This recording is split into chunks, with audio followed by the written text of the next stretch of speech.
Tonight, the verdict from within. A number of MPP presidential hopefuls are queuing up tonight to stress how they can do better than their own current administration in a race to distinguish themselves from the Akufo Addo-led government.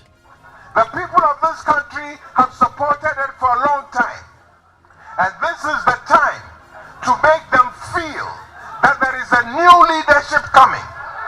A new leadership that will turn the corner and make lives better than we see it today. We tell you how former Minister for Regional Cooperation, Dr. Konedu Apreku, got his nomination forms rejected. But after 4 hours of trying to rectify the challenge, we tell you if he succeeded to finally file.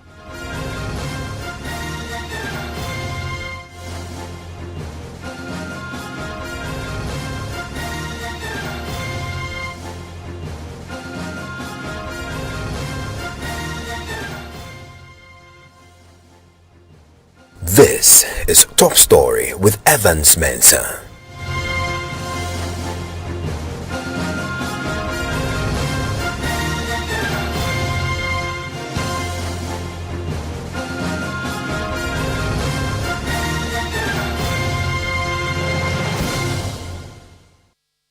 And Top Story is always brought to you by Vodafone. Tonight, a number of MPP presidential hopefuls are queuing up to stress how they can do better than their own current administration in a race to distinguish themselves from the Akufo Addo-led government. 3 hopefuls today returned their nomination forms and filed it. One of them had a challenge. We'll tell you who very shortly, and he was turned away. We'll disclose his identity, but also after 4 hours of trying to rectify, did he manage to finally succeed in filing the nominations? You're talking about the former Minister for Regional Cooperation, Dr. Konedu Apreku. That's later. But now, the decision by a number of the aspirants now to make a point that they are different from their own current administration, led by a man many of them served on his cabinet. One of them is a former Power Minister, Boachi Ejako, who has been talking about how they could have been better. The difficulties that you may be facing, I thank you and I'm grateful. Today is not the day for speeches. But I want to take this opportunity for you to think about the meaning of today.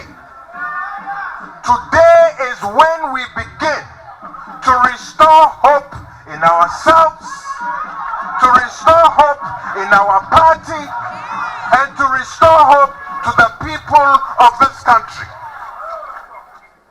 The people of this country have supported it for a long time.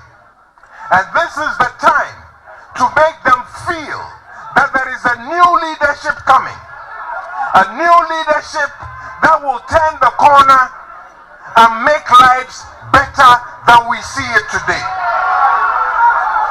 These are difficult times, I admit. But all difficult times require new leadership and new thinking. Yes, the MPP, we've done very well. But I can tell you, we can do better and we must do better. We cannot rest on our oars and pat ourselves on the back for what we did yesterday. The people of Ghana will accept us for what we commit to do tomorrow for their well-being. And all of you gathered here, let me assure you, I consider you to be very important as part of the army of the MPP. Our winning 2024 is not going to be on the back of somebody's magic. It is not going to be one person. It is going to be people like you who are going to go down to the grassroots, polling stations to work for our victory. That is why I count you more important. No one person is going to win victory for us in 2024. It is going to be you. Therefore, we have to energize you. We have to make you ready. you have to make you happy to fight for this party for 2024. If we do that, then we are sure of 2024. I am interested in this party retaining power for the next 40 years. Not just breaking the 8. Not just breaking the 8. Be in power for the next 40 years. This is the only way we are going to change this country. It is going to depend on you. 40 years I will not be here. But the party will, and we must build a strong party that you are comfortable in. Most importantly, that you receive the reward of your hard work. That is the problem of this party. Reward and hard work. And I commit to you, those who are gathered here and the silent majority of supporters around this country, that indeed the time is coming that you will receive your just reward for all the hard work you do for your party. And that, by the way, is Boakye Jaku, who used to be the Prime Minister and that the current administration in the first term of Nana Ansah Kwao IV's administration. And indeed, he has been stressing, as you've just been listening there, his distinction and how he plans to do better than the government under which he served. Another man who recently left cabinet is Owusu Afriyie-Akoto, also filing today and also indicating what he plans to do differently. Mbura, you were there. Yeah, so he intends to use the agricultural sector to take the economy out of what he calls the economy, the IMF trenches. According to him, his 6 years service under the Akufo-Addo government has laid the foundation. So if he's voted to lead the party and eventually wins the national elections, he will transform the economy. The same way I was able to bring agriculture to the front line of policy discussion, in the same way that agriculture will be used to take us out of the clutches of the IMF. Because the agricultural sector in this country has great potential, and we haven't even scratched the surface of it. During the 6 years of my service in the Akufo-Addo government, we laid the foundations, both in terms of programs, in terms of legislation, in terms of intellectual capacity and all that, to build an agriculture which will provide the finances, both foreign and local, to finance our industrial development, to finance our education, to finance our health, to finance our infrastructure, including motorways, farm tracks, and all the requirements that we need to make a good country. I'm therefore assuring you that having taken this first step today on the road to 26th of August for the superdelegates, I'm appealing to you that when the time comes, vote for Owusu Afriyie-Akoto. He will make this party great again, and will also turn things around to ensure that this country becomes prosperous. So Owusu Afriyie-Akoto there had a smooth sailing when he went there to file his forms today. Exactly. And it also applied to the former Prime Minister Boakye Jaku, but a third former minister in the Kufuor administration had a tough time. In fact, he was rejected. That's Dr. Konedo Aproku. What was the issue? So he was actually the first aspirant to arrive at the party office in the morning, and he met the elections committee, and what we learned was that his forms were not complete. They were requesting for his CV and evidence of his personal contribution to the party. So that is what he had to go back, rearrange his documents, and then resubmit. So he was rejected the first time? Yes, he was rejected. How long did it take? It took about 4 to 5 hours before he came back, because he left there around 10:30 and then came back by 2:30. There was no problem. There was a document that we did not receive that required us to send, include in our document our vision. And it wasn't, we did not know about it. We didn't ignore it, but we just did not know. So we did not bring the document, and they asked us to go and bring it. We brought it, and everything is okay. We have submitted the documents. What is And Nana Ansah is a communications director for Dr. Praku, joins us on the telephone line right now. And Mr. Ansah, thanks for your time here on Top Story. Yeah, good evening to your listeners and your thoughts. And I've just heard your boss that describe the fact that there was a document that they didn't know about, but all the other aspirants who came seem to have filed this quite smoothly without a hitch. Is it that you didn't know about it, or you went there unprepared? Not that we went there unprepared. We were aware, but when the secretary was arranging the documents, I think he left it out. There was nothing untoward happened. What happened was that the director of elections wanted to take it. That is Mr. Evans Nimakon. They wanted to collect the document. And doctor himself opted and said that he cannot continue with it. He has to go through the document and come back with it, because he doesn't want to go to the vetting and then they come and say there's another document missing. So he decided to go to his office and go through again, so that there might not be any hint again. So that's what happened. And indeed, we went back, and then he went to thoroughly through the document, and then we added what was omitted, and he brought it back. So that was what was transpired, and then that's what my boss spoke about.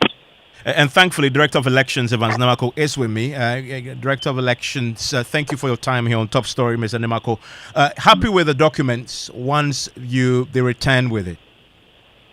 Well, Evan, thank you, and let me greet your listeners. Thank you also for the opportunity to let the world know the extent to which the New Patriotic Party is organizing its presidential primaries.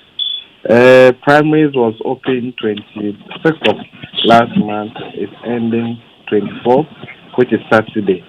It is expected of prospective candidates who have been bold to procure forms to return the forms to the committee on or before 24th of this month, which is the closing date for the nomination. So, yes, we started receiving nomination forms already. Mr. Alanche Martin and Dr. Mahmoud Baumia has submitted theirs. Today we had Mr. Jakun, Dr. Koto, and Dr. Preku also submitting their nomination form. This is not vetting per se, but when forms are submitted to the committee, it is expected that some interrogations will be made to ensure that all attachments to the forms are attached. And so that was the discussion between myself and Dr. Preku. And I found it a bit strange to have been told and heard on some media platforms that Dr. Koto's nomination forms have been rejected. But you have to, in essence, demand it. If you didn't have it, there was no way you were going to accept his filing. I mean, he is aware that, before the committee received the nomination forms, it must come complete. So it was on that basis that he had to go back to his office and come complete, so that the forms will be received and handed over to the Okwe committee. The National Council, if you look at our constitution, it stipulates that the National Vetting Committee shall comprise of 3 members nominated by the National Council. We also have the chairman of the Council of Elders as a member, and chairs of the standing committees of the National Council.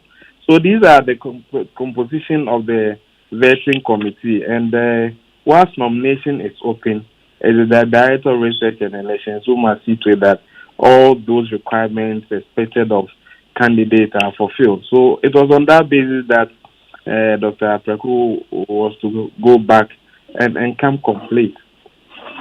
Stay with me. I want to quickly address one of the key trends emerging with these filings. Some of the individuals filing have been part of the administration, but of course have been careful to try and chart their own path. With me in the studio is the spokesperson for the Vice President, Dr. Mahmoud Baumia, Dr. Gideon Bwako. Doc, thanks for your time here on Top Story.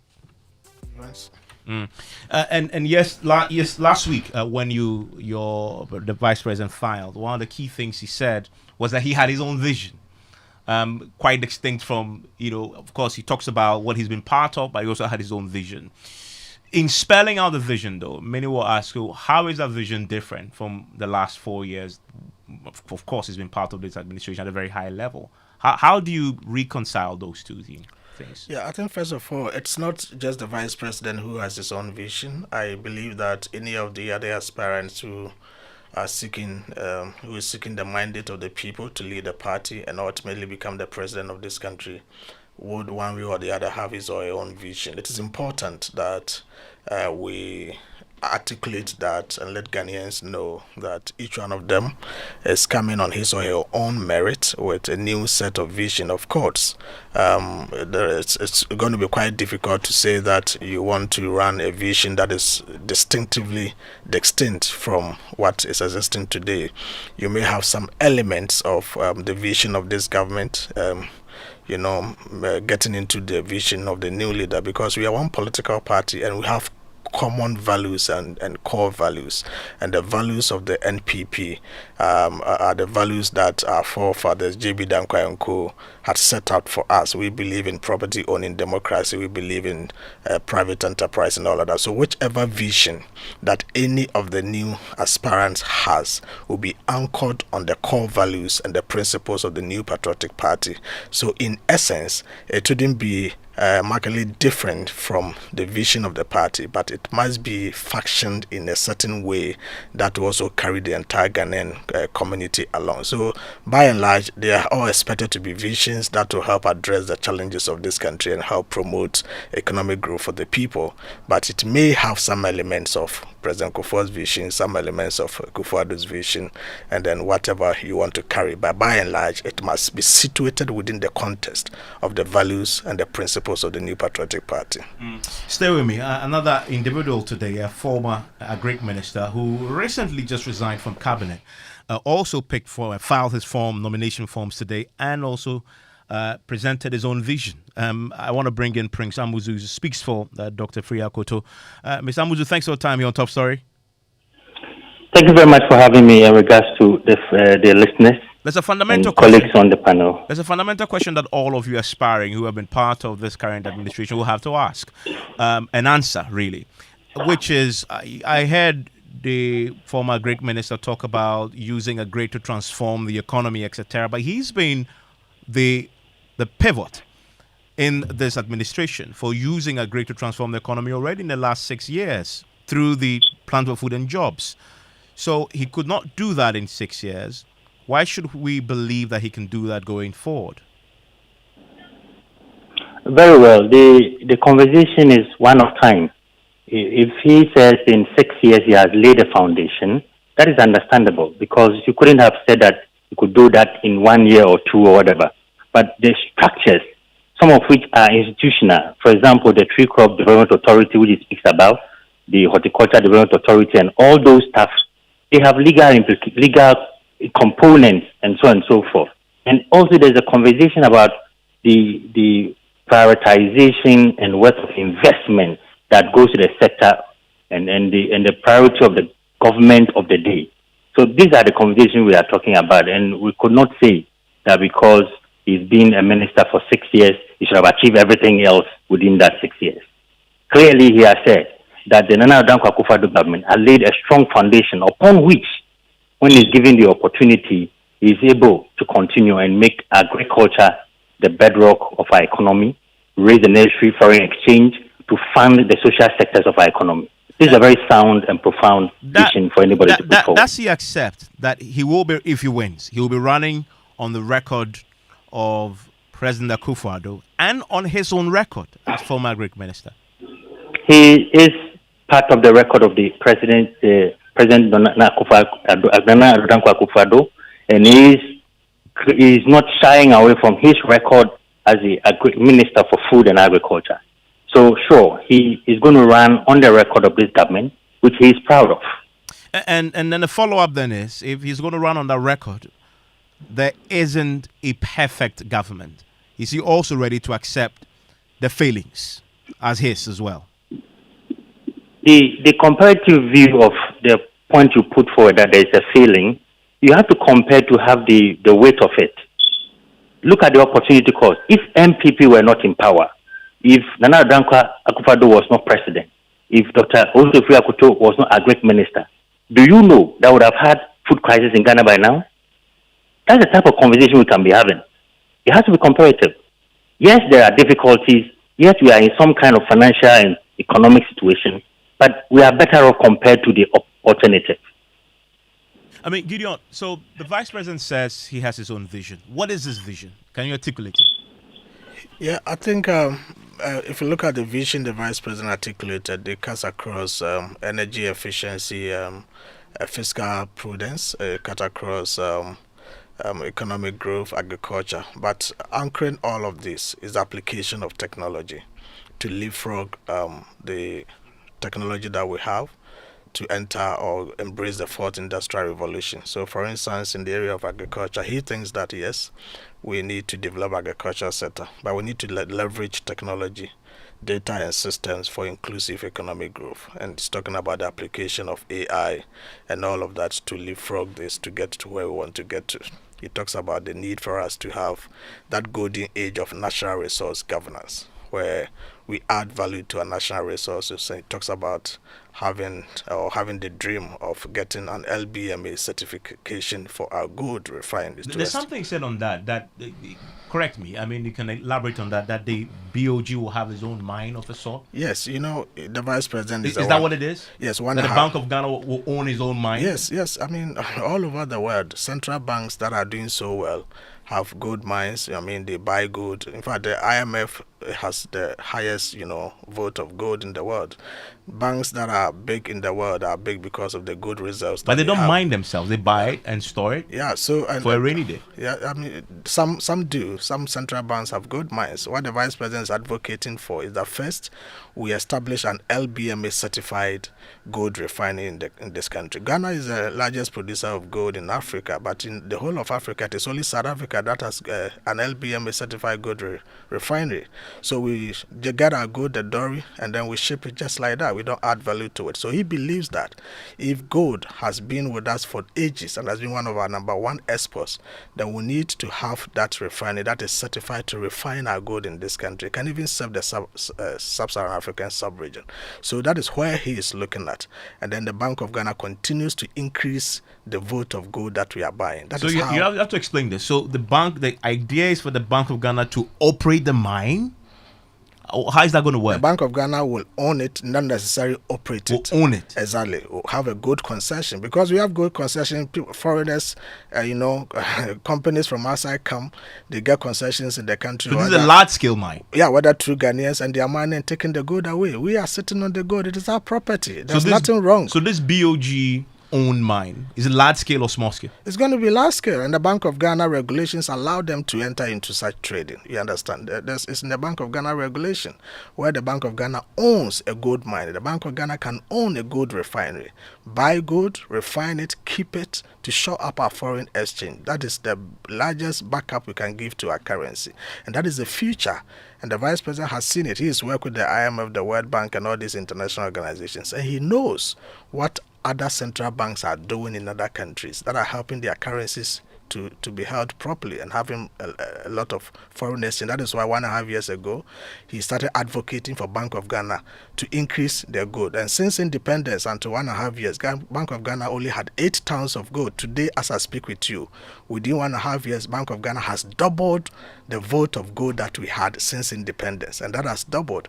And we are going forward with this, and we brought the gold for oil policy, and it's going so well. So the vice president, in terms of his vision and future, he thinks that we need to have that golden age of natural resource governance, and not just for the gold but other areas. But he believes that the exports of gold is so huge that we cannot continue to export raw gold after so many years of independence and being the Gold Coast. We need to establish that and move forward. So it's part of the vision that is going to make sure he runs the country with. He believes in industrialization like other candidates are saying, but he believes that we need to scale up our industrialization backed by technology, where we can apply the artificial intelligence and all of that, to get into spare parts manufacturing and all of that, to shore up, the foreign exchange that we get. But I need to ask you, what has stopped him from implementing all this in the last 6 years?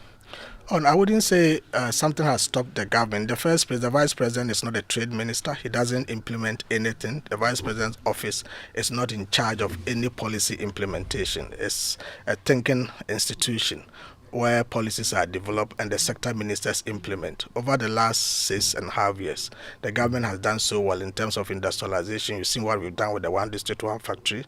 In terms of agriculture, we've seen the robust policies we've introduced, planting for food and jobs and all of that. In terms of energy efficiency, you see what we've done with the diversification, all that. So we have done things up to a certain level. But for him, he thinks that there is still more to be done, and we all believe there is still more to be done. That is why we need to see which new angles we have to plug to ensure that going forward we're able to do things more robustly and apply the technologies of today to get where we want to get to, and also move with the contemporary trends. That is exactly what the vice president is saying. He is not saying that because he's espousing these ideas, nothing has been done at all. We've done something, just as my brother said, built up the country up to a certain level. And the new leadership that is coming will also have to continue from where we are and bring some new ideas on board. That is basically what we're sharing now. Let me wrap up with Kwame Obiri-Nkansah, who is the communications director for Dr. Akufo-Addo Apraku. Mr. Nkansah, Dr. Apraku is a stalwart of the party, but it belongs to the many will describe as the old school NPP generation, that in this particular fight, in this race, he stands no chance. How do you respond to that? Hello, Mr. Obiri-Nkansah. We appear to have lost him on the line there. And I still have with me Prince Amuzu, who is a spokesperson for Efri Yakoto. Ms. Amuzu may have lost, in fact, all of them on the telephone line right now. And let me wrap up with you, then, Gideon, since you're still with me in the studio. So, Dr. Bawumia, in essence, last week was an official launch of the campaign because he filed. Are we going to be seeing him actually campaigning, because he's still a vice president who is the chairman of the economic management team? Yeah, first of all, he's not going to be the first vice president to still contest for internal elections in the country. We saw Professor Mills, may he so rest in peace, he was vice president, he contested internal elections. We saw Alhaji Aliyu Mahama, he was the vice president, he contested. We saw President Mahama, he was the president, he contested elections. And Vice President Bawumia is not moving out of the convention and the practice that has been laid down. In fact, he started his campaign right after the submissions. Friday, he did 2 constituencies. Yesterday, he did 4 constituencies. The day after Friday, he did 4 constituencies. And today, he's doing 4 constituencies. So all in all, he's doing about 4 constituencies in a day. Exactly. Where? In Greater Accra? Yeah, Greater Accra here. So as I speak with you, he's in one of the constituencies. I think he's doing the last constituency now. So he's continuing with the campaign. He joins that with work. This morning he went to the office, worked briefly, and then moved out to do his campaign. Somebody was asking why is he using work hours to do politics. That has been the convention. But in any case, this vice president has never gone on leave for the past 6.5 years. So he has some accumulated leave he can take to do some of these things. Gideon, thank you very much. And that's for Top Story tonight. News Night in a minute. Brother Bernard, Yes. Onya, this morning I'm very hungry. Please, let's go and buy gobe. This time, I want her to add small salad, really, small talia, and soft cocoa, specially made for me. You know how I like to customize my food. Hey, because of what? You think you buy Vodafone made for me bundle offers? Star 530 hash is the code to get the best value offers made just for you for as low as 1 Ghana cedi. Hey, Brother Bernard, so you've been hiding Vodafone made for me bundles from me? Oh, just dial star 530 hash. Feel special with the Vodafone made for me bundle offers. Get unbeatable best value offers from voice, data, or voice plus data bundles made just for you. Dial star 530 hash to subscribe to Vodafone made for me bundle offers or download my Vodafone app today. Vodafone, further together. Wouldn't you prefer an apartment hotel?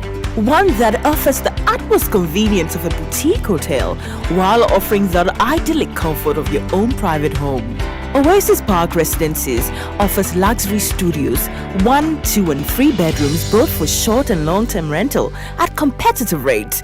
Our sky swimming pool, gourmet outdoor restaurant, and a fully equipped gym rest on a breathtaking rooftop with panoramic views of the city. Oasis Park Residences, located at Shiashi Tetekwashi, 10 minutes from the International Airport, is the ideal place for all your accommodation needs.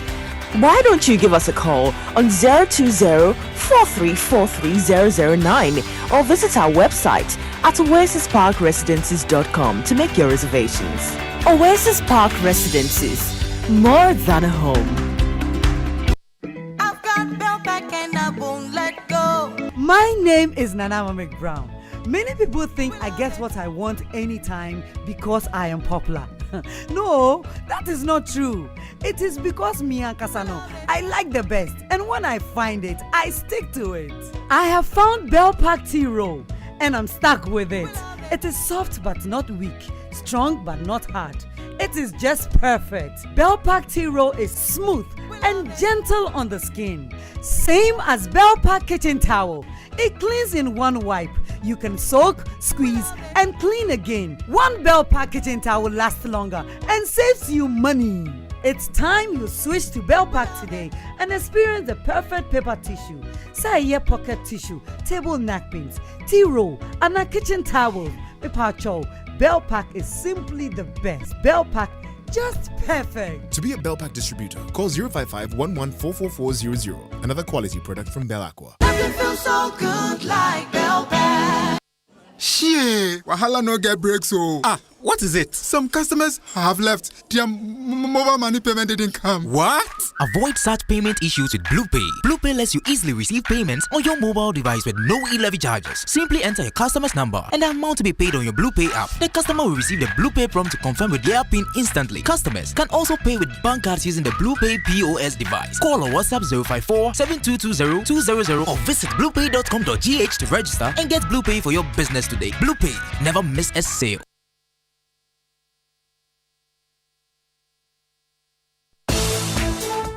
Good evening and welcome to News Night. In the next 60 minutes, countdown to shutdown as ECG and government work round the clock to settle debt owed independent power producers who have threatened to shut down in 11 days and plunge the nation into total darkness. With legacy debt in the energy sector reaching about $2 billion as at the end of May 2023 and an estimated shortfall of $5.9 billion between 2023 and 2025 due to the current conditions of SOEs. We have details as our sources within the IPPs point to some World Bank efforts to resolve the impasse. Also, Attorney General rejects offer by private company to refund €2 million for the prosecution of Minority Leader Dr. Atufosin and two others to be terminated. We have details. And as political campaigning in the Asin North hit a crescendo, only a week ahead of the by-election, John Mahama intensifies campaign for the NDC candidate, declaring he will never end up in jail. Mejina ha kachremo John Dramani Mahama me kachremo ne Jechi question onko prison ne onko prison china modern. We have details as the two leading parties, the NDC and MPP, scramble for responsibility over the funeral of a constituent who lost her life during campaigning over the weekend. Obayi na nesi dai. Anu wawu. China me blamu 50 bags of cement. It is time to deal with these drainage in our towns, which leads to flooding. After the flood has receded, the damp environment can also promote allergic reaction. Also tonight, unfulfilled promises and residents in flood-prone areas panic at the sight of the rains. We'll find out the impact on their health as the rains set in our feature series titled Floods of Trauma. And in business, banks insist they have instituted the required measures to reduce fraud in the sector. And in sports, police in Tamale finally arrest head coach who went to hiding after brutalizing female referee in a Division 2 women's game in Sanerico.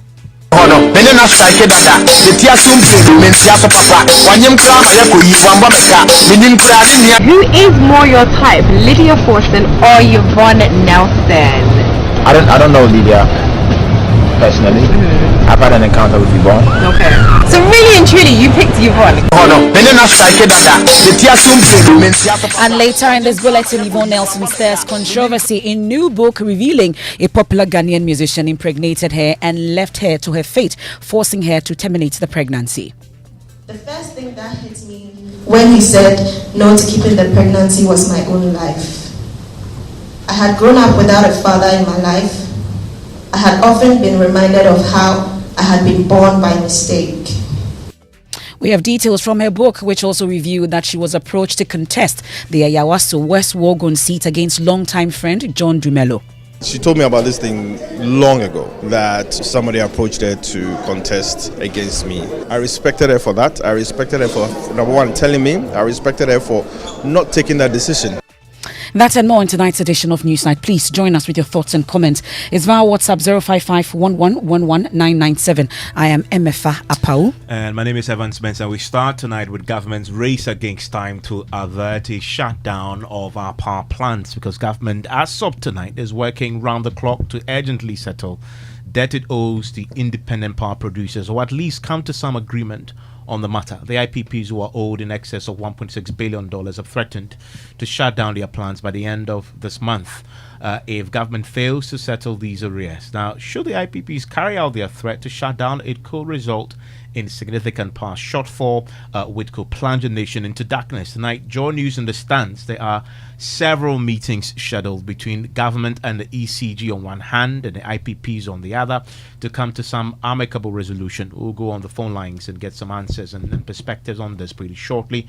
But we've been working our sources to get some clarity on this. MFA Power, what have we learned so far? So we know that the total energy sector debt is currently around $2 billion, and more than half of that is owed to the independent power producers. You remember 3 weeks ago, Evans, the IPPs threatened to shut down power if government fails to clear the entire debt by the end of this month.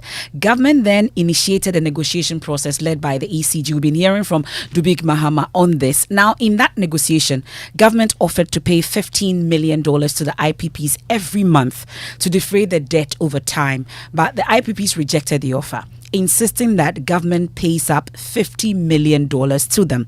So that's where the negotiation is currently, and that's where we know that we've reached. And now in the finance minister's update yesterday, he indicated that some funds will be coming in from the World Bank, and it's expected that a chunk of that money will be used to pay the IPPs to avoid a possible power shutdown.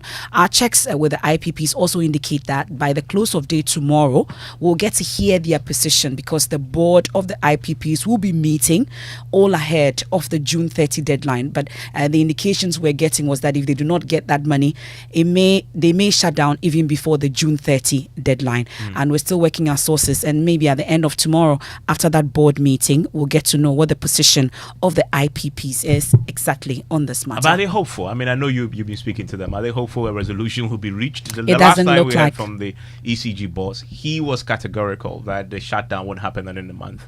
But when you spoke to them tonight, they give us indications that the deal that they've been given by government so far is not acceptable. At least their members are not accepting that, and it's likely that they may shut down before the June 30 deadline. But the outcome of tomorrow's meeting, between today and tomorrow, a lot can happen. So they're waiting.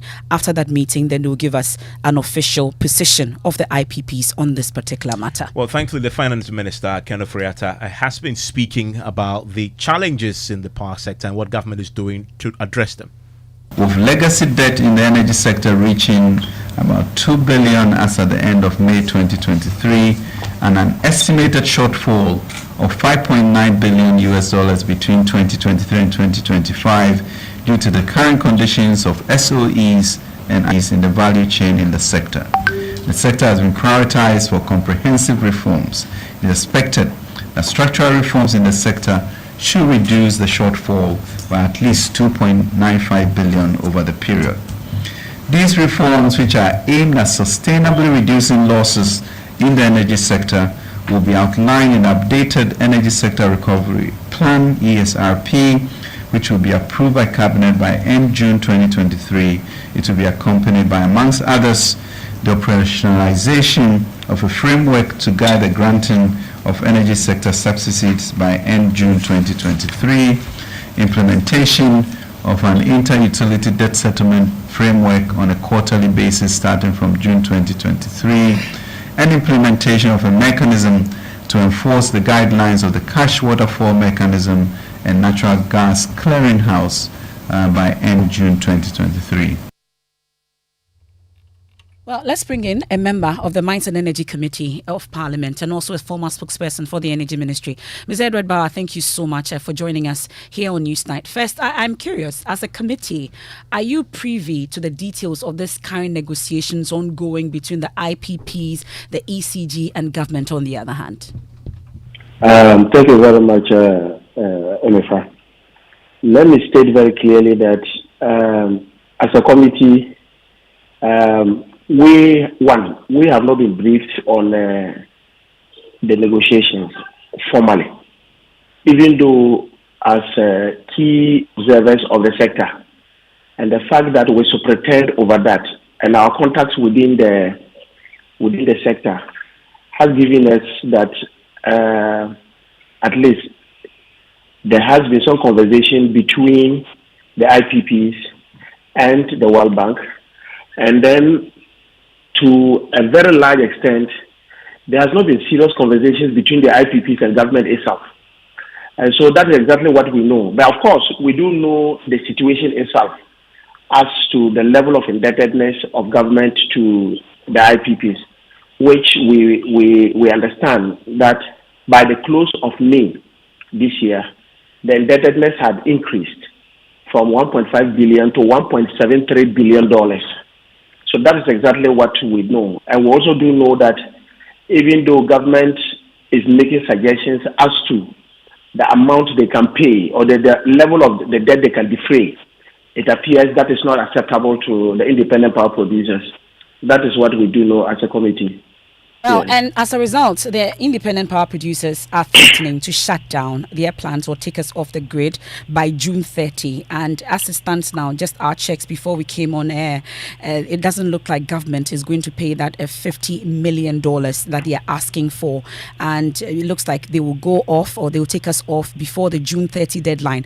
I know you have sources within the IPPs. What exactly are they telling you? Look, Elifa, the case is serious in that the IPPs alone provide about 2,007 megawatts of dependable power. So if, for example, they decide to go out of the system, VRA and we alone cannot sustain the system. So that's the first point. Two, if you look at their predicament, they have challenges because this bill of 1.73 billion is actually the invoices for power consumed. I don't know what I'm making sense. So this is power they have actually generated, and they need money to be able to generate. And you know that they will need to keep their machines, they will need to pay their workers, they need to a very large extent, most of these spare parts, change spare parts and other things. So their operational cost will be hampered if they don't get this money. So if government also does not make an effort to know that, look, the alternative is very dangerous, because assuming that we decide to go into power curtailment, the cost to the economy, an economy that is not struggling to even get up, the cost to the economy will even be far greater than the amount of money they would want to be paying as part payment. So in my very humble opinion, I would think that government should treat this as a priority. I understand that the World Bank says that they will impress upon government to look at the settlement of part of the debt as a priority expenditure and therefore deal with it as such.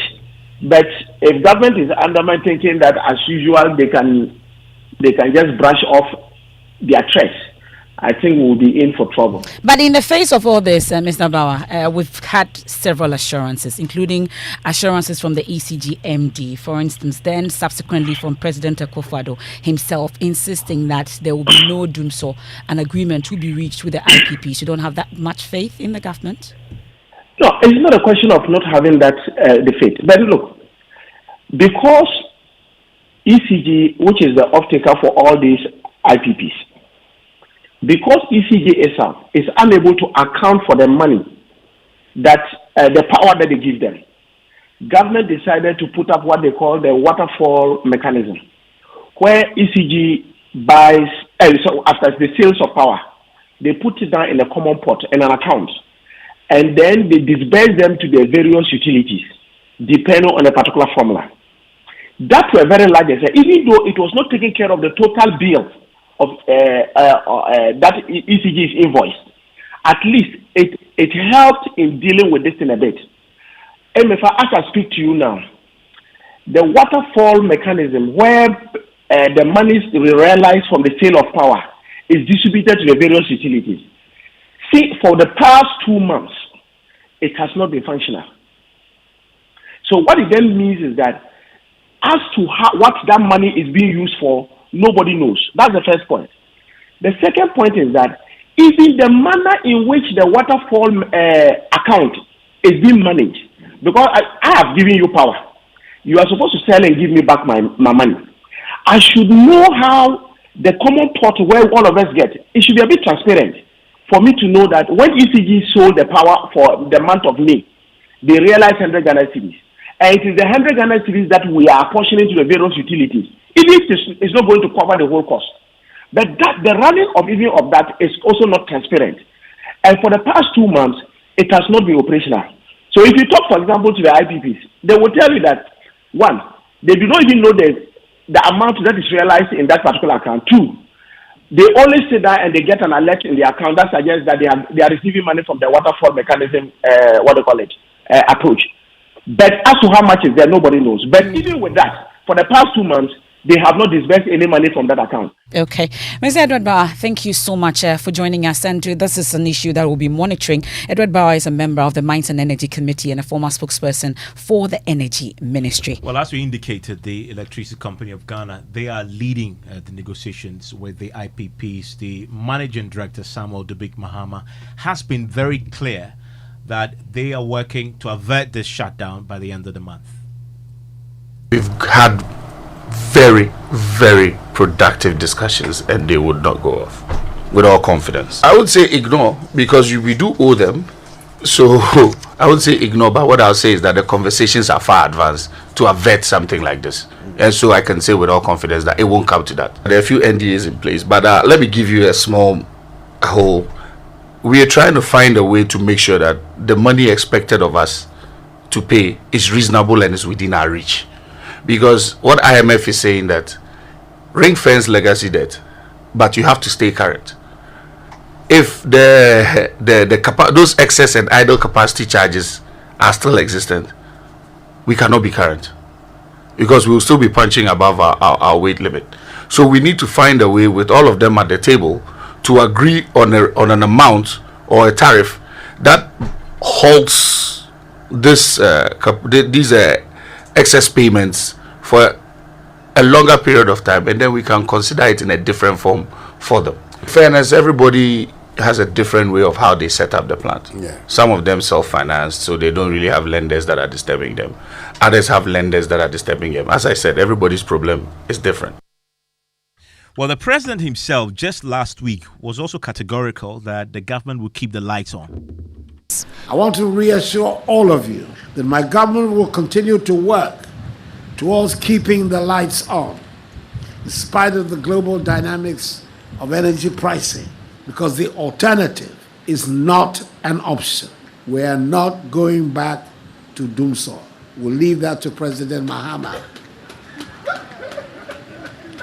I'm convinced and confident that our nation is on the right path. Despite our challenges and with God on our side, I have the firm belief that we shall succeed in this enterprise.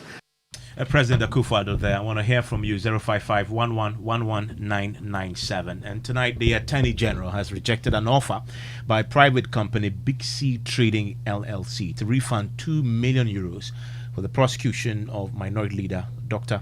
Ato Forsing and two others to be terminated. Well, the three we know are standing trial for their roles in the purchase of ambulances for the state. The Attorney General contends the state has lost more than €2 million due to the purchase of ambulances which turned out to be defective. The AG has turned down this particular request. We'll find out why. And legal affairs correspondent Joseph Akable joins us via Zoom with more on this. Joseph, let's talk about the reasons offered by the company for this move. And so the company makes the point that as far as it is concerned, the ongoing proceedings in court is denting its image and is not good for its business interest. It also adds that it intends to restore or keep its current business relationship with the government of Ghana. It's important to state that the company itself is not in court. In fact, it is a local representative of the company, one Richard Jakwa, who is charged alongside Dr. Kasiala Toforsin, the minority leader, and Seth Animana, a former chief director of the Ministry of Health. Well, help us understand the specific nature of the terms. And so it's an offer to refund 2 million euros to the state. 500,000 euros is to be paid upfront, with the remaining 1.5 million euros to be spread over a 6-month period. We understand that the company says once this agreement is signed, the expectation is that one, the state will return the 30 vehicles which the company supplied, which have been declared to be defective, back to the company. Then the other part has to do with the fact that the AG would have to discontinue the case that is currently ongoing against all accused persons, i.e., Dr. Toforsin, Seth Animana, and also Richard Jakwa, the businessman. And why exactly is the AG then rejecting the offer? As far as the AG is concerned, because the company is not one of the accused persons, i.e., not a party in court, it cannot make such a request in the first place. But a clarification has come from lawyers for the third accused person, i.e., the businessman Richard Jakwa, who acted as local representative for the company.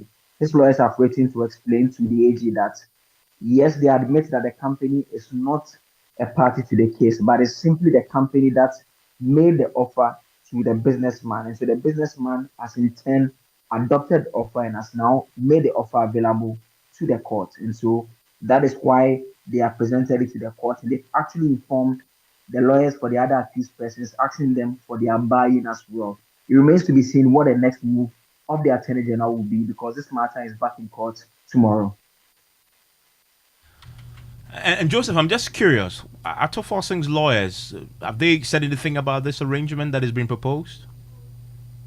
We have not heard officially from them as to where they stand on this particular matter, but we know that depending on how this goes, it could inure to their benefit. I.e., if it is acceptable to the AG and eventually acceptable to the courts, it means that all three individuals will walk away. And from what we understand, this arrangement is quite different from what we have seen in terms of the Atuasian trial, for instance, where once the court accepts it, it means that a plea or a guilty verdict is entered. In this particular instance, the understanding is that the expectation is that if it's accepted, the case is discontinued by the Attorney General. Interesting times ahead indeed. But we're learning tonight from a lawyer, legal practitioner, Bobby Bansing, that the court will have the final say on whether such an agreement should be accepted. It is completely from a third party. Now, if we read the content of the letter as well, that third party is acknowledging that it is not even a party before the suit. So it is addressing the letter to an agent, who the Sejapa, I think, who is a party to the suit. Now, when the lawyers for Sejapa wanted to bring that letter to the attention of the Attorney General, if you read the letter written by his lawyer, they didn't write it to own the offer. So they didn't write it as if they are the ones who are making the offer for settlement. They said they have received this letter from their principal and they are forwarding it to the Attorney General for consideration. If they had owned the content of the letter and made it look as if they were the ones making the offer, I believe the Attorney General may have been open to considering it for further discussions, as it were. But the way it was presented, it's as if this is what my principals are saying, so that I will not be responsible for the content of the letter. That may have influenced the Attorney General's decision to reject it, as the provisions in the Plea Bargaining Act do not accommodate third parties who are not facing the trial to make any offers for settlement. The Plea Bargaining Act is very strict. It says that the settlement can be initiated by either the accused persons or the Attorney General's office. What role really will the court play in all this then? Well, the Plea Bargaining Act says that the court may refuse any such agreement between the parties. Like we witnessed in the case involving the trial of the collapsed bank, Atuasian's case. When the first agreement was presented before the court rejected it and asked the parties to go and bring a better agreement. And so the court actually has the jurisdiction to reject any plea bargaining agreement between the accused person and the Attorney General. And even in instances where they are complainants or victims, different from the state, the victims may also reject any such agreement.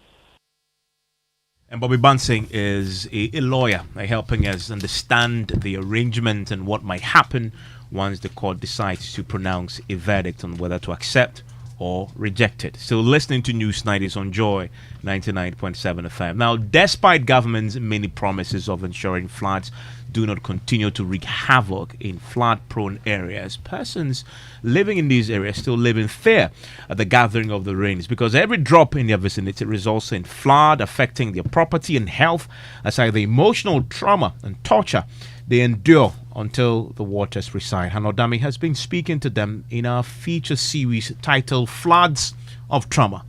It is time to deal with these poor drainage in our towns and cities, which leads to flooding during the rainy season.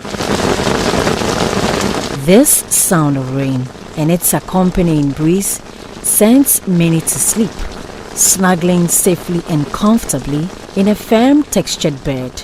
For others, however, it is an announcement of despair. Because these days, when it rains just between 2 to 3 hours, then we get afraid. This has been Irama's fear for years. The gathering of the clouds does not bring she and her family any joy. It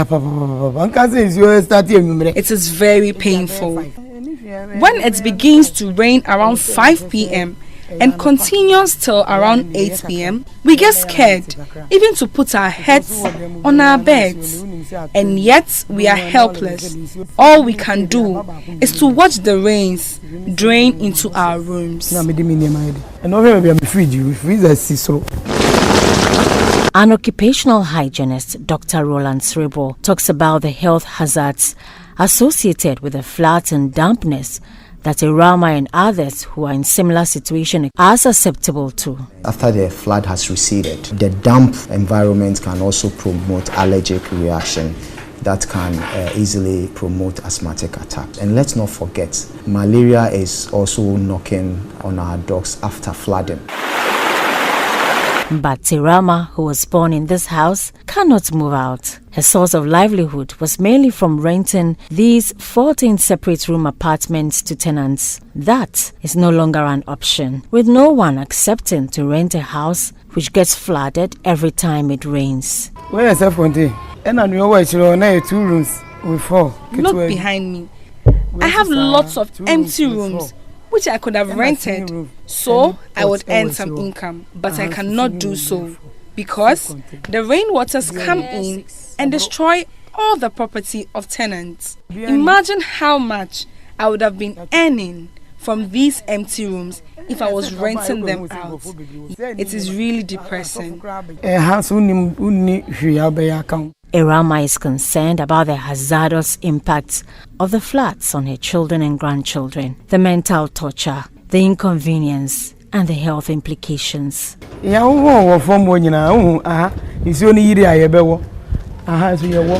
Just see these holes in the walls. We created them so that the rainwaters which enters our rooms can seep out through them.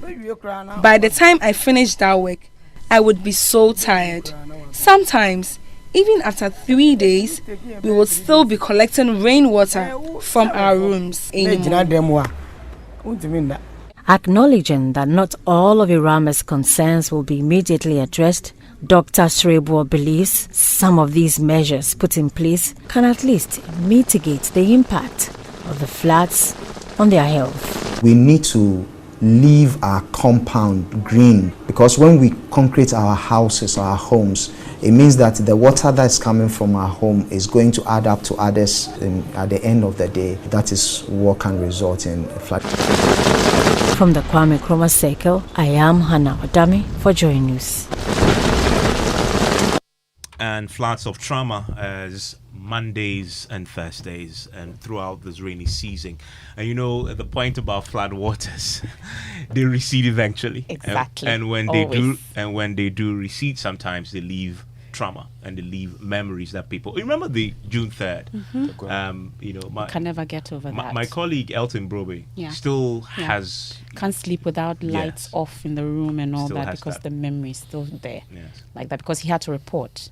that He day. was in there whilst the fire combined with the water was tearing homes and destroying lives. Indeed, George Afe is here, and a few of you have sent in your messages for us to consider, and many of you have been talking about the power situation, the debt, but also, of course, the issues with the floods. And this one from Kofi Protocol says, what has happened to ESLA if energy sector debt is biting hard? And he talks about the mess that has been created. And we have Evans, Sam Banaman in the USA calling you. He says, I believe the NPP party has good economic plans to the troubled economy of Ghana. Talking about what we discussed on Top Story. Exactly. And then he says, listening to individual flag bearers, hopefully let the delegates elect the selfless individual to lead the party to the general election victory for 2024, and at long live Ghana. And this one also says, I don't understand why power crisis doomsday was linked to President Mahama alone. What about President Kufuor? And then it has no name. And this one also, I think, is also on Top Story. And he says Dr. Baumia's aide said Veep hasn't gone on leave before, so he will use his accumulated leave to do political campaigns. But Mr. Domelevo was hounded out of office because he failed to go on leave. Oh, Ghana, another. That's Charles in Legon. Some of your messages that you've sent in. We're grateful for them. So maybe we'll take a final one. It says these politicians, they said the same thing about IMF and they took us there. So I'm sure it's reference to the doomsday and the assurances that has been given that there will be no doomsday. Well, still to come here on Newsnight. Who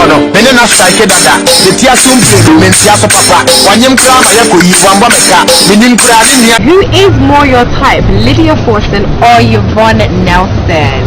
I don't know Lydia personally. I've had an encounter with Yvonne. Okay. So really and truly, you picked Yvonne. And Yvonne Nelson stirs controversy in new book revealing a popular Ghanaian musician impregnated her and left her to her fate, forcing her to terminate the pregnancy.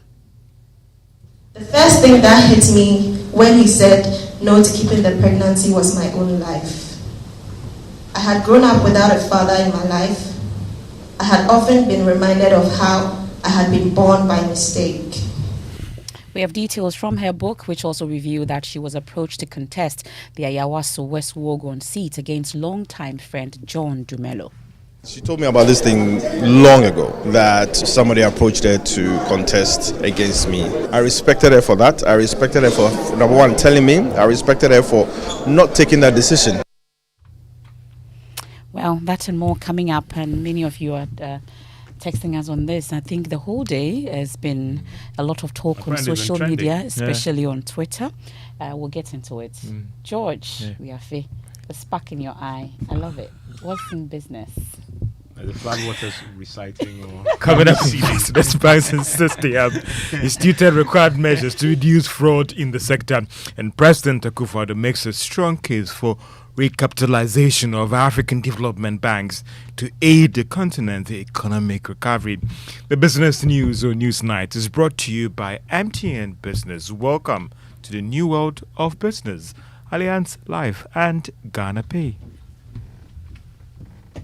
Isn't life wonderful when everything worth doing is scheduled? Hitting the stop button on your alarm just in time for your morning jog.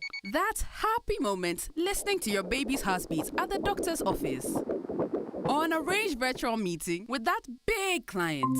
Buy airtime ahead of time with scheduled airtime service on MTN Momo. You can schedule your airtime purchase of any amount daily, weekly, or monthly by dialing *170# option 3 and follow the process. Or simply dial *170*311# for a superb airtime purchase experience. You enjoy 100% bonus airtime anytime you recharge yourself with MTN Momo. Keep on talking with that 100% feeling. So, what are we doing today? MTN. Son, we are so proud of you for setting up this hospital. I really love those hospital beds and waiting chairs. By the way, did you import them? No, Dad, I didn't. I actually got them from Kindle Books and Stationery right here in Ghana. Wow. We also bought our office supplies, safes, executive desks and chairs from Kingdom, and they gave us expert advice on how to set up our office. Guys, that makes 3 of us. I also got our sofa and bedroom sets, plus our dining hall furniture for our new home from Kingdom. Wow, Mom, that makes 4 of us. I usually get my stationery items from Kingdom, and my teacher also mentioned that our classroom furniture was provided by Kingdom. So there you have it. Whenever you're thinking about setting up an office or acquiring furniture for your home, etc., Kingdom Books and Stationery should be your first point of call. With over 40 years experience in the industry, we stock and supply a wide variety of globally sourced office and home furniture, stationery and equipment. Visit our head office, Osu Akwaje, or our office near the Osu Stadium. We're also in Tema Community 1, opposite Olam SHF, Kumasi KNUST campus, UCC Cape Coast, and now at the Marina Mall, Airport City. Or call us 0302 764101, 764209, or 762792. Visit our website www.kingdomgh.com. Luxurious affordable living is your right, and no one understands it better than BOT Properties. BOT Properties specializes in modern residential buildings and commercial office spaces. Our properties include the Equator, a 12-story made up of over 100 apartments near Accra Mall. Other Equator courts, we offer you the deluxe living experience with our top-of-the-range homes, high-quality homes built with style and precision to suit your lifestyle. The Equator Courts is a gated community with 2-story, 4-bedroom detached houses at Ogbojo, East Legon, near American House. Our office complexes include Zion House, Shiashi, East Legon, Zion House, Sofa Line Interchange, Kumasi. Our offices and apartments are for both rental and outright purchases at affordable prices and with flexible payment terms. Kindly contact us on 0257 960 919 or visit botproperties.com. BOT Properties, the new meaning of affordable luxury. Media Sambisanda mo. Eti emrati no. Mumu hwan pa na tumi hwe na mo bodompe mu ma na yakono. Eye kwabna. Na mumu hwan so na tumi tasmale me ma yene nyina de. Eye kojo. Enu kro. Kobre tumi hwe na bodompe mu sense o yisu accident eba. Ayede yan ban ne do braye. Bo si echi na mo ho ban na sem ma na ho de ne. Sa ani na kudwo so yisu accident chako. Na eno ne de e ma wo se wo ye krejen fita. Na watimi asiri bedwo ma na feel you. Hey kojo sa. Yeah. Pepsodent Heba and a Pepsodent Charcoal. Afedie. Ya kono natural. FDIJ Jadion Katuyatu.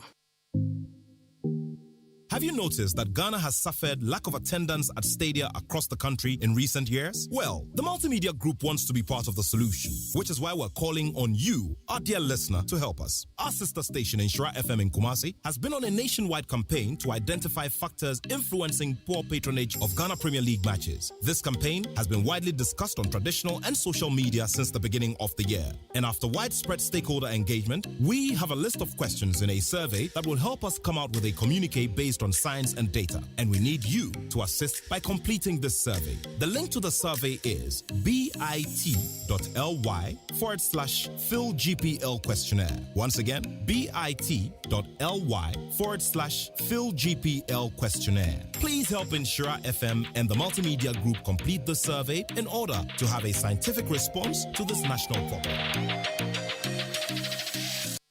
Shit, wahala no get breaks so. What is it? Some customers have left. Their mobile money payment didn't come. What?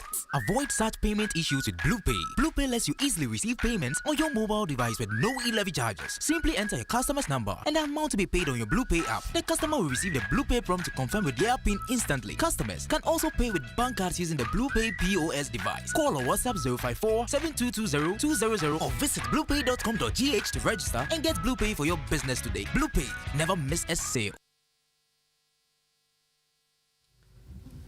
You're welcome back to Business on the News Night. Now, commercial banks have given the firm assurance that they've taken the required measures to deal with fraud in the sector.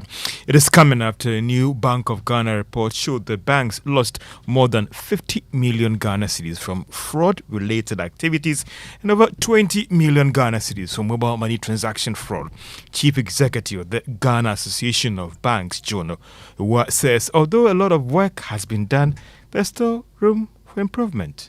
We've done a lot to help bring down fraud incidents, fortunate incidents, and there are unfortunate incidents. The fortunate one is you see that the trend in some areas have improved. Unfortunately, in other areas like the cyber fraud, we've seen some significant growth in that area. Investment that the banks are putting into cyber crime, you have no idea. Even the central bank working through this new FISOC, the Financial Industry Security Operations Center. Now, the fraud alerts are preempted. We are even getting alerts from the central bank saying, hey, watch this area. There's something potentially going to happen here. Chief Executive of the Ghana Association of Banks, John Owa. Now, President Akufo-Addo is making a strong case for the recapitalization of development banks in Africa to aid Ghana's economic transformation and other countries on the continent. The president noted that the time has come for institutions in the region to have the required financial muscle to support initiatives in Ghana and other African countries.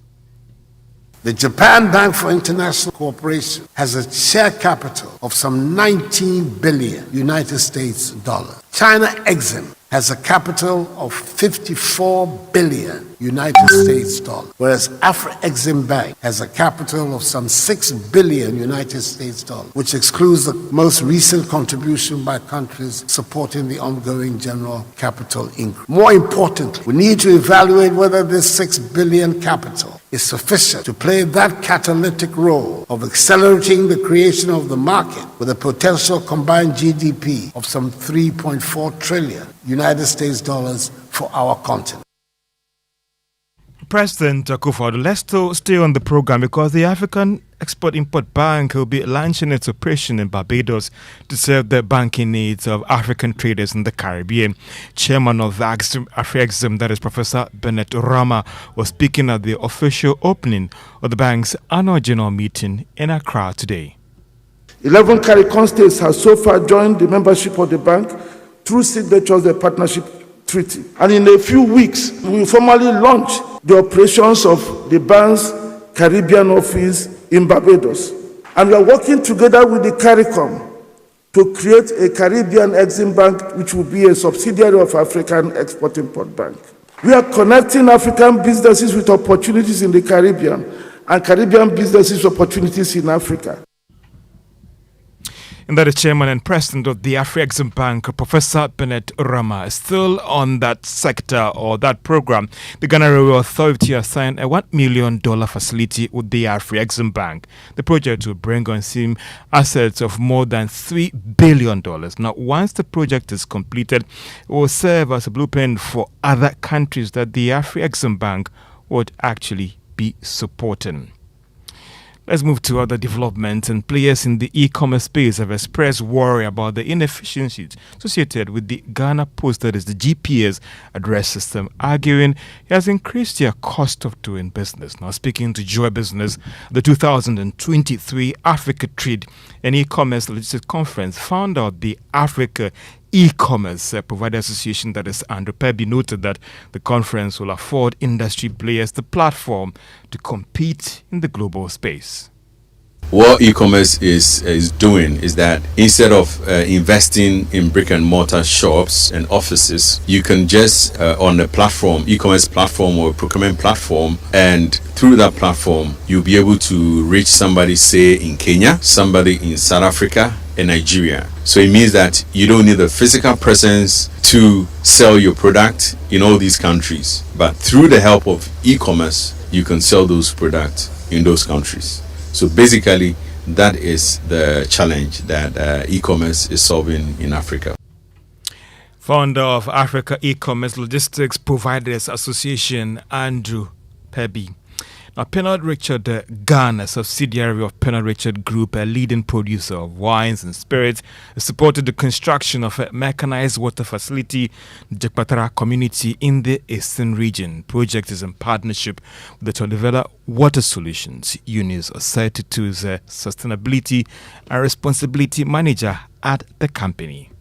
Today is Responsible Day 2023, and Responsible Day is a special day in the life of Pernod Ricard. It's a day where globally all employees stop working and we all dedicate our time and energy to a sustainable activity. And so the theme for this year is the well-being of our people and our community. In line with this theme, we decided to come and provide water to the small community of Jakpatra, because having water is a basic necessity when it comes to the well-being of any human being.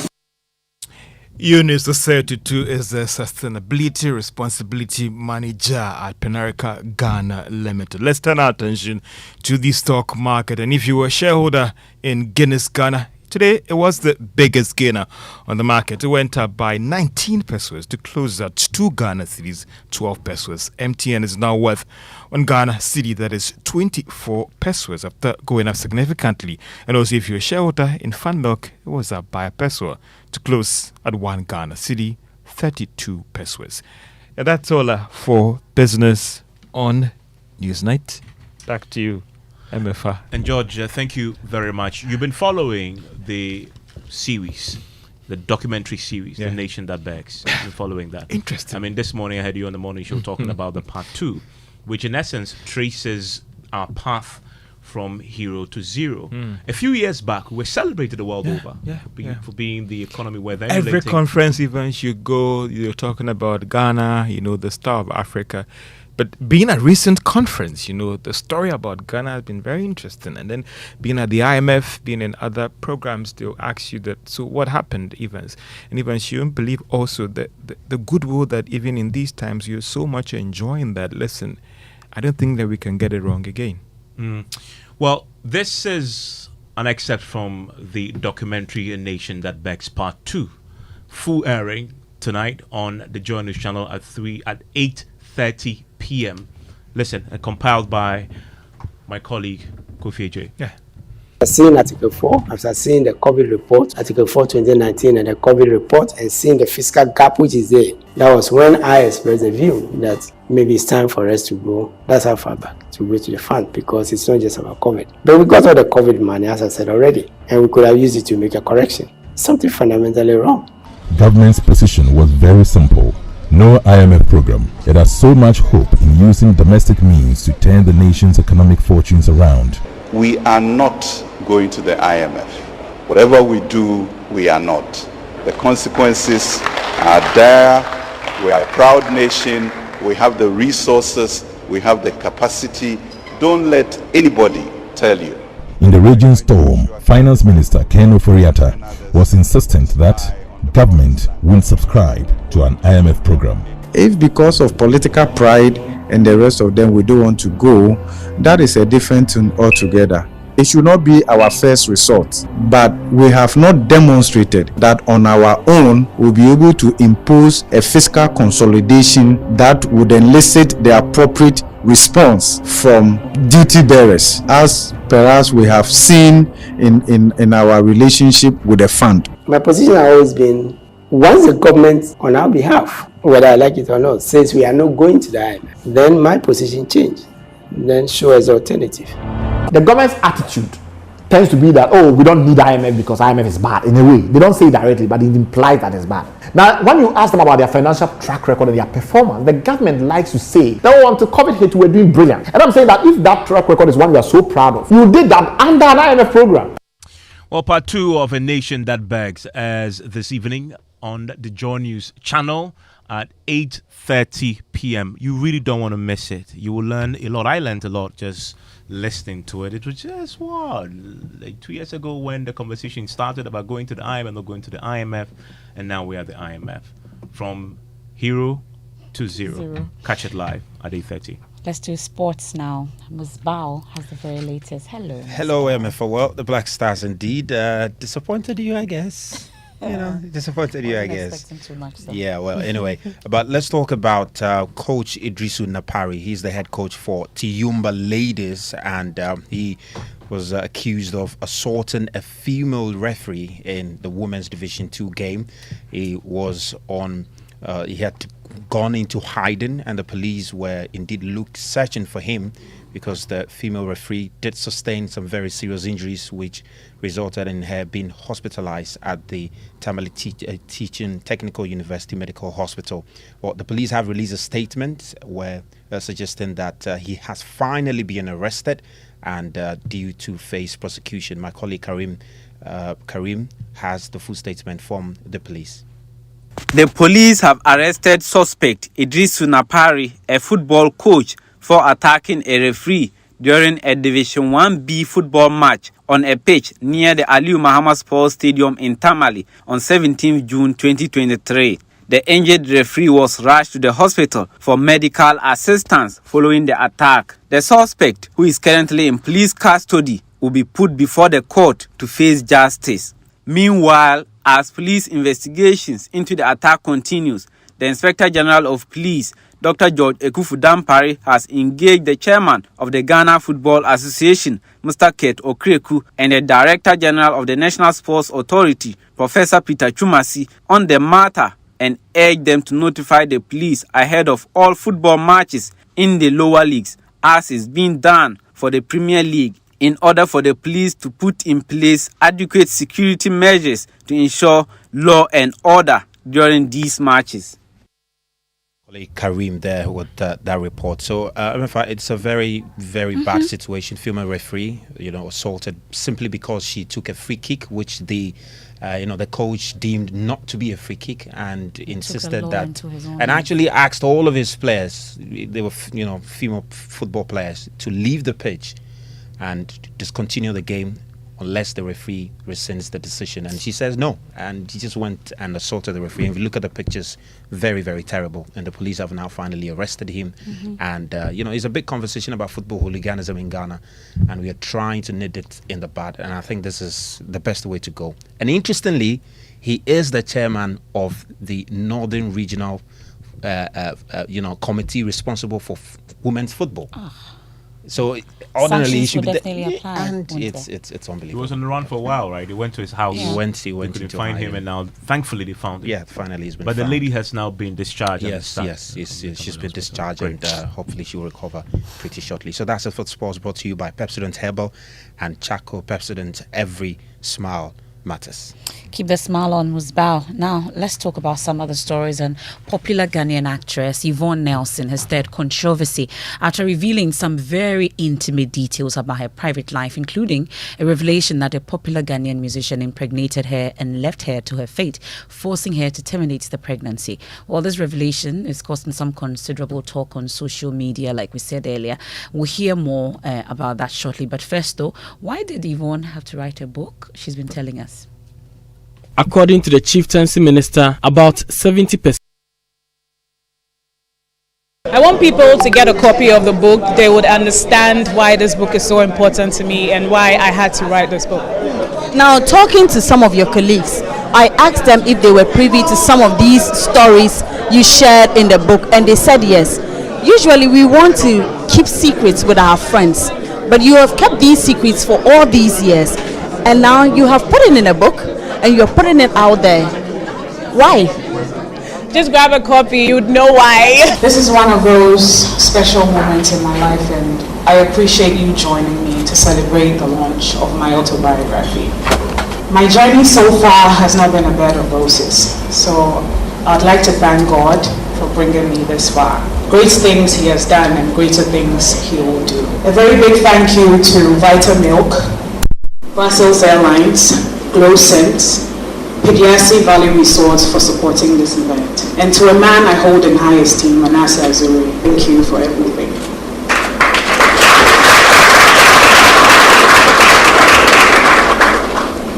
And I missed this evening a family. Well, I don't have any family over here. Friends, mentors. Well, so that's why she had to write the book. But Joy Entertainment's Doreen Avio was at the book launch. She would let us in on everything we missed. So first, Doreen, thank you so much for joining us. Now tell us about some of the most controversial aspects of this new book that came up yesterday. Thank you, MFR, for these questions. Yesterday, it actually happened at Pediasi Lodge, and honestly, with regards to some of the controversial, but I think your first point, which you mentioned about the Ghanaian artist who obviously didn't take the pregnancy and she had to abort it at some point in time. But the other aspect was her trying to find who her father was.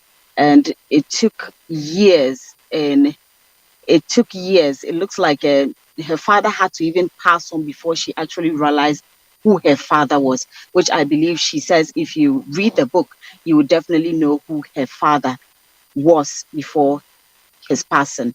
And then I think the other aspect is another popular Nigerian artist that we all knew about her relationship with him. Yes, when the breakup happened, we all didn't know what happened, but eventually she also put that in the book, letting us know some of the things that came up for the breakup. So I think these are some of the key things that you can find in the book so far. I have personally not read the book yet, but per some of the readings that we all heard yesterday, you could tell that the stories in there were quite deep, and it would take only someone who is so strong and ready to put her story out there for the world to know more about it. Said we needed to talk. He still lived with his mother, and this was not the kind of news to break in his house. I called him out of the house when I got to Tema. We sat in my Toyota RAV4. He drove a Toyota Matrix at that time, if my memory serves me right. I sensed the intensity of his emotions when I broke the news to him. I could hear his heart pounding. And when he finally found his voice, he faltered. His message was, however, unambiguous. He didn't want the pregnancy. That would damage him and his career. The only option was to get rid of it. Whether or not his career and the uncertainty of my life were real reasons he could not afford to keep the pregnancy, I cannot tell. Well, Doreen, you got to speak to some of her industry colleagues. First, her friend Prince David Osei, and it looks like they were not surprised about some of the things in the book. Well, they were not surprised, actually. Some of them said they were privy to some of, the issues before, like she put them in the book. I mean, the likes of Prince David Osei and John DeMello. Some of them knew because they are very close to Yvonne Nelson. You see them on set together and they like to, hang around each other a lot. So for them, yes. Shirley Frimpong Manso, who is a producer and a director, from her talks, she thinks that it takes a lot of guts, and she thinks Yvonne Nelson has it. And to be able to put her story out there, I mean, of course, it's quite surprising to some of them, but I mean, she's done it. And she also believes that a lot of people can equally do it. Even her, she's likely to do something like that, which, of course, I have that exclusive interview. She said it could start from a book and then later to a movie. And we also got this insight into her political ambitions. In fact, she apparently had been approached by the MPP to run in Ayawaso West Wagon against John DeMello. Mm-hmm. Well, initially, Manasseh actually tweeted it.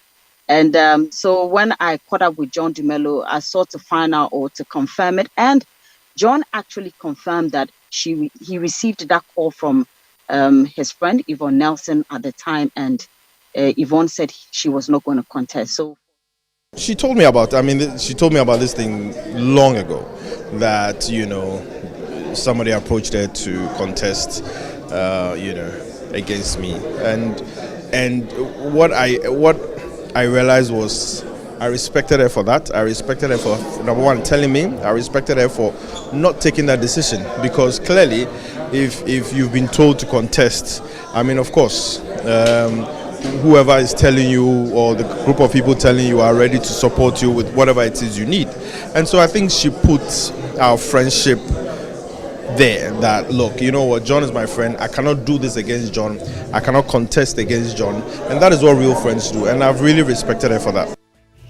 Well, so that's John Dumelo. I am speaking to Dorina View after the book launch, and there's a lot of talk on social media about this. There's been some responses coming in. Nigerian musician Inyanya, who is mentioned in the book, and then also in the book, Yvonne Nelson details how she found out her then boyfriend cheated on him and on her. And Inyanya has also been tweeting, and Tonto Dike's name has come up amongst others. But this is something that really, really is generating a lot of talk on social media, but make of it what you will. When are you writing your book? I don't know. When are you writing your book? A book.